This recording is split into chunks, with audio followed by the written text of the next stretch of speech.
அனைவருக்குமே வணக்கம். சற்று முன் கிடைத்திருக்கக்கூடிய ஒரு மிக மிக முக்கியமான செய்தி ஒன்று வெளியாகியுள்ளது. சற்று முன் கரூர் சென்ற விஜய் பிரட்டி அடிப்பு, கார் கண்ணாடி உடைப்பு, இது மாதிரி பார்த்தீங்கன்னா செய்திகள் வெளியாயிருக்கு.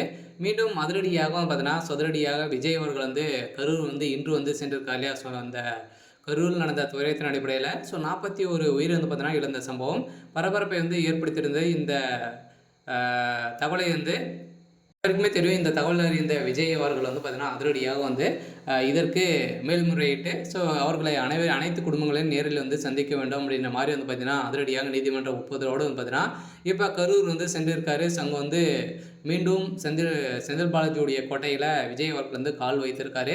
இந்த நிலையில் மீண்டும் விஜய் அவர்கள் பார்த்தீங்கன்னா அதிரடியாக மர்ம நபர்களோட அவருடைய கார் கண்ணாடி உடைக்கப்பட்டதாக ஒரு தகவல் வெளியாக இருக்குது. இந்த நிலையில் செந்தில் பாலாஜி அவர்கள் செய்தது மீண்டும் ஒரு மிகப்பெரிய தவறுகள் செந்தில் பாலாஜி அவர்கள் செய்துட்டு வராரு அப்படின்ற மாதிரி நீதிமன்றமே செந்தில் பாலாஜி அவர்களுக்கு எச்சரிக்கை கொடுத்துருக்காங்க. சொல்ல பார்த்தீங்கன்னா அதிரடியாக விஜய் அவர்கள் சென்ற நிலையில் சங்கு மர்ம நபர்களாக கூட்டம் போட்டு சங்கு அவர்கள் விரட்டடிக்கப்பட்ட சம்பவத்தின் கருப்பு கொடி காட்டியும் விஜய் அவர்கள் அங்கிருந்து விரட்டி அடிக்கப்பட்டதாக ஒரு தகவல் வெளியாக இருக்குது. இதை பற்றி இந்த வீடியோவில் நம்ம முழுமையாக பார்க்கலாம். அதுக்கு முன்னாடி நம்ம சேனலுக்கு இப்போ தான் நீங்கள் முதல் முறையாக வந்திருக்கீங்க அப்படின்னா மறக்காமல் நம்மளுடைய சேனலை சப்ஸ்கிரைப் பண்ணி சப்போர்ட் பண்ணுங்கள். வாங்க வீடியோக்குள்ளே போகலாம்.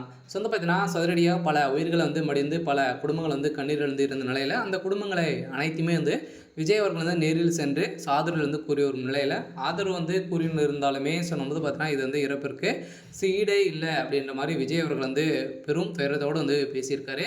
இருந்தாலும் விஜய் அவர்கள் கைது செய்யப்படுவாரா அப்படின்றத ஒரு எல்லாருமே எதிர்பார்ப்போடு இருந்த நிலையில் இவருக்கு ஒரு மிகப்பெரிய அதிர்ஷ்டம் சடிச்சிருக்கு இல்லையா? இதற்கு அனைத்துமே தமிழக அரசு தான் பொறுப்பேற்க வேண்டும். தமிழக அரசு தான் போதுமான பாதுகாப்பு அவருக்கு கொடுக்கல.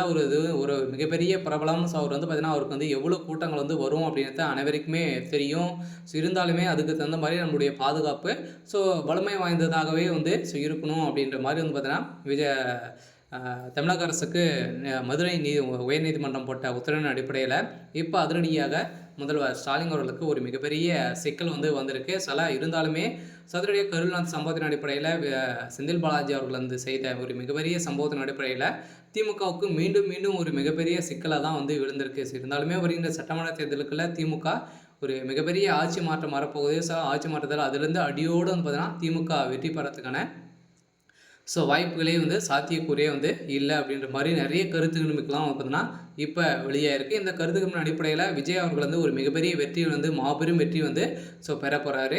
அதனால் பார்த்தீங்கன்னா இப்போ விஜய் அவர்கள் ஒரு மிகப்பெரிய சம்பவம் நடந்திருக்கு. கரூர் மீண்டும் சென்ற நிலையில் அவர் கருப்பு கொடி காட்டி விரட்டி கடிக்கப்பட்டதாக தகவல் வெளியாக இருக்குது. சரி, ஓகே. இன்னைக்கான அப்டேட் இதுதான். மறக்காமல் நம்மளுடைய சேனலை சப்ஸ்கிரைப் பண்ணி சப்போர்ட் பண்ணுங்கள். தேங்க்யூ.